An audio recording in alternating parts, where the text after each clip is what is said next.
I have triple Ds, but I'm always wearing outfits like this so no one can tell how big they actually are. And then every once in a while, I'll wear something that really shows them off so everybody just gets a full view of the triple Ds. And luckily, summer's coming, so it's about to be that time of the year where the girls are on display. So stay tuned. And then they blame men for sexualizing them. Just look at the kind of videos they make, designed to make your eyes go straight to their chest. Modern women hate men, but they still need them to survive. But before we get started, make sure to hit the like button and leave us a comment. Let's get into it.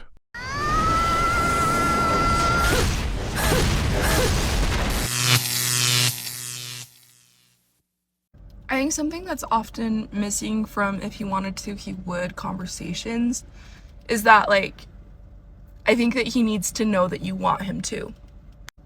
We can't expect men to be mind readers, but once the expectation is laid out, that's when I think if he wanted to, he would applies. But I don't know, some men are just not texters.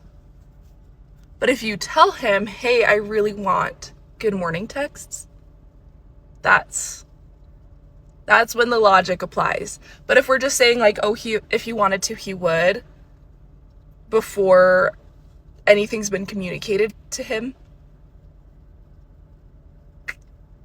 that's tricky territory, I think.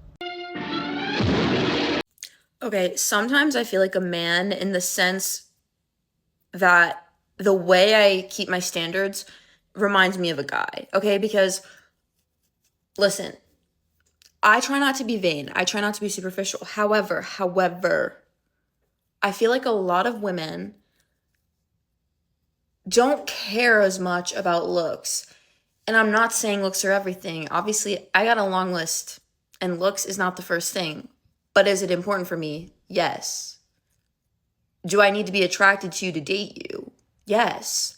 And I just feel like I feel like people act like that's crazy to say as a woman. But it's why is that crazy to say? Just as much as a guy loves being able to see a pretty woman, I love being able to see a pretty man. You know what I mean? And it's not everything. Obviously, he needs to match up with morals. Men are so easily triggered. All you have to say is that a man should be a provider, and then they will immediately just start coming for your throat. One of my coworkers just walked past me as I'm sitting outside basking in the sun, and he goes, I really like your outfit. It's cool. I go, oh, thank you. And he goes, I'm not trying to be creepy or anything, though. I go, what? Saying my outfit is cool? That's literally all I said, was that my outfit was cool. It's who the fuck would take that as creepy? That's the least creepy thing ever. That's the nicest thing a guy can say that can't possibly border on creepy. Unfortunately, the reality is that a lot of women would take this as creepy, which I think is one more reason why us women need to be more understanding of a man's perspective and his experience. Because so many men, they either are interested, but they choose not to approach a woman that they are interested in because they are worried about being called a creep or worried about false allegations. Or it can be absolutely platonic and he doesn't mean anything by it. He just sees something that he finds as nice or beautiful and he wants to just say it to you. He wants to give you that compliment. I think that in either of those cases, it's just better to assume the best of somebody that is saying something to you like that. The problem today is the radical women, the feminists, who have pushed men to stop acting like men. These are the women who constantly attack men, especially young men, simply for existing. Because of that, even when a man wants to give you a compliment, he thinks twice or decides not to say anything at all. When it comes to being a provider, men aren't bothered that you want one. What bothers them is expecting a provider without offering anything in return to earn that privilege from a man. The woman who says you need to speak your mind is absolutely right. Men can't read minds. You have to say what you're thinking. In fact, I'd even say we love women who clearly communicate what they want. We don't have to figure you out, and it makes it much easier for us to treat you well. Dating in 2026 is tough. It's not easy out there for men and for women. So these are some of the reasons I think dating is so hard at the moment. The first problem with dating currently is the dating apps. You have access to so many people. The initial stages of actually going on a date, you'd think it would be easy, but it's like if you say one wrong thing, or if you don't respond within a certain time frame which suits the person, just will stop replying and then you go on to the next person. Also, if you do start seeing someone, I think it's really common now for people to just keep, like, if they're dating someone, or just to keep swiping, and because they want to know what the next best option is, it just puts limits to what something can progress to, because you're just always looking for the next best thing. My second issue with dating at the moment is like these kind of rules around you shouldn't message first, or you should wait this long to reply. Sometimes you think, if I'm my authentic self, am I just going to scare them away? Like, I see so much on social media around how a girl should act in a relationship, how a guy should act, and you kind of think, oh my god, like, do I have to play these games as well to be successful in dating? My next thing, people like to say a lot, which they actually don't mean. This saying, action speaks louder than words, like, that is so true, and I've definitely started to learn that this is true in the dating world. I've noticed, especially with the situations I've had, people will say so much lovely stuff, they want to do X, Y, Z, and then you get excited, you're like, oh my god, like, this could be going somewhere. And then they mean it in the moment, but really, they don't actually want anything serious. Once you realise that actions mean more than words, it's kind of quite easy to take a step back and leave the situation. I don't know, last time I checked, men don't give a fuck about men's mental health. It kind of makes you wonder who they checked with. Also, I don't know why we're dogpiling a woman for not giving a fuck that men are hijacking another month to call it their mental health month. How can they be hijacking a month that is actually Men's Mental Health Month?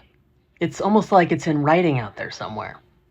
Can we please, like, go outside and interact with real human beings for once? Like, be fucking for real. I have a question. So does that mean those that celebrate the fact that it's National PTSD Awareness Month, are they also hijacking another month? Or does that not make any sense either? The only time I've seen men make think pieces about mental health is when it's in response to women talking about their mental health and their struggles. I don't give a fuck. Let me be brutally honest. I highly doubt that there's a long line of individuals that are going to put a lot of weight in some individuals' actual opinions about that matter. Have whatever month you have. I don't give a fuck. Work on it yourself, baby. We've been working on it ourselves all these fucking years. You can do the same fucking thing. You don't need to hold our fucking hands. The fuck? How interesting. But despite the negative statements that some individuals make, gentlemen, I would like to remind you that there are quite a lot of men, as well as some good women out there, that really do care about your mental health. Oh, hell no! Okay, for those of you who find me attractive, I just want to make sure you know what you're getting into if you really want to date me, okay? So this is what my body looks like, and this is what I wear 90% of the time. Like, I literally just got home from running errands, and not even 5 minutes into being home, I'm already in lazy, baggy clothes. This is what I wear all the time, and this is what I'm comfortable in. So, do you still find me attractive? Do you still want to date me? I'm 23, turning 24 fairly soon. And as I was getting ready today, I was looking in the mirror, doing my makeup, and I'm like, oh my gosh, like, I feel like my adult face is coming out. My baby features are slowly diminishing, and I look like I'm getting older. And it's like a little bit of a bittersweet feeling because time flew by and I'm almost 24, but I'm like, aw, it's kind of sad. I don't understand why the people who mock men's mental health the most are often the same women who seem to be constantly taking antidepressants or whose appearance suggests they're struggling themselves. It's hard to take that seriously. As for dating apps, yes, they're terrible for almost everyone except the Chads. The men who bring nothing to the table are having the time of their lives. Women choose them, they play games with them, then move on to the next one. Meanwhile, the average guy ends up paying the price for the damage that's already been done. And finally, every man loves seeing his woman wearing comfortable clothes at home. It shows she's down to earth and doesn't feel the need to impress anyone all the time. That's something we genuinely appreciate. Women. I am a Brazilian living in the UK, London, and I want to know, how do people balance work and quality of life over here? The big difference that I notice is here, mainly in London, People work a lot and they barely have any time or money for leisure. I feel so much pressure here in the UK to become something, to achieve something, to have some sort of status. As in Brazil, you still work your 9 to 5, but you have more joy in what you do, and even though you might be earning less, you still find more joy in the simple things. I feel like Brazilian people, we live more in the present, and we enjoy the little things, and we appreciate things that don't cost much, like spending time with your family and friends. Since moving to the UK, I have all this pressure that I need to make so much money, and I need to have this status, and I need to be so successful to be happy, that at the end of the day, it has given me a lot of anxiety. So yeah, that's a big difference that I notice here. What the fuck is with mean girls, and where the fuck did they get their attitude? Let me set the scene, alright? So, walking up, right, I see a beautiful girl, gorgeous, okay? Hair done, amazing. Her nails on par. Her skin beautifully bronzed, okay? She just went to the beach. She has awesome tan lines. Great jewelry. Of course, I have to compliment her. So that's exactly what I do. I walk my ass up, I say, "You are so gorgeous." That's what I say. She looks at me like I'm a frog. Literally a frog. Ribbit. Thanks. What the fuck is wrong with you? Dude, if someone is complimenting me because I'm fucking gorgeous, I'm gonna shit out rainbows for the next week because of how nice of a fucking compliment that is. What the fuck is wrong with you? Who the fuck raised you? I feel so bad for those girls because you have no joy in your life. Fuck you. Literally took back my comment immediately. The fuck? Here's my prediction for what the next body trend is gonna be. Everyone's gotten super... No shade to this girl, because you know what, everybody's entitled to an opinion, but if you give a shit about our society, to our younger generations, to women, to men, if you care at all, listen, our bodies as women are not trends. They should never be trends. We should never look at somebody and say they're hot because the trend of the month. She's got big boobs. She's got big bum. She's hot. She's classified as cool. Think about what we're doing to our society. Genuinely think about what we are doing. I was once 120 kilos and I was a very big girl. I've also been a medium-sized girl. I've also been a skinnier girl. I've been all of them. And that was never to fit into a trend. That was just because I didn't want to die. Because my health was important. And I have gone through a lot of eating problems, a lot of mental health problems, and I can only imagine what other younger women are looking at these people who are idolizing women as trends. Trends, guys, what is going on? We are literally born the way we are for a reason. Some ethnicities don't get to choose their body types. It's just what it is. And now we're out here customizing our bodies and saying the trends of the month, please.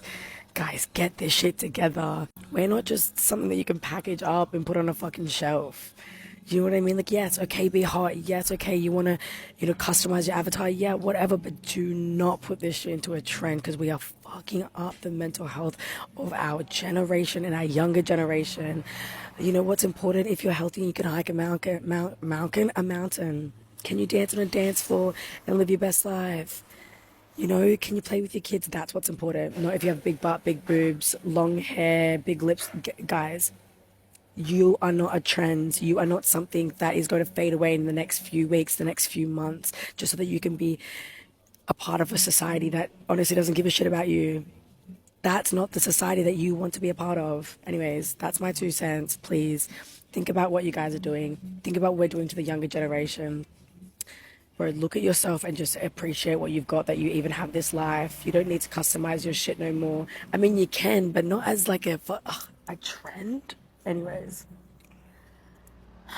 let's do better. Let's do better. There's more important things out there than you've got big boobs and big titties. Do you have a big heart and a big brain? Huh? Anyways, food for thought. To the first one, I'd say she should go find herself a husband. There are plenty of single men in the UK. These days, almost everyone is just trying to survive. The economy isn't leaving much room for anything else. Life is hard, and people have to do whatever it takes to get ahead. No man, unless he's gay, is going around constantly talking about women's bodies. The truth is, unless a man is actually attracted to a woman, he usually doesn't pay attention to those things. The ones constantly saying the harshest things about women's bodies are other women. That's why people say women don't have friends, they have competition. That's just how women often treat each other. At the end of the day, a woman's biggest enemy is often another woman. We've reached the end of the video, but before you go, here are a couple of questions for you. Why do feminists seem so concerned about men's mental health? Why are so many women today so surprised when they receive a compliment? If you enjoyed the video, make sure to hit the like button, subscribe to the channel, and turn on notifications. Your support means a lot to us and motivates us to keep creating more content. Stay tuned for the next video from the wall.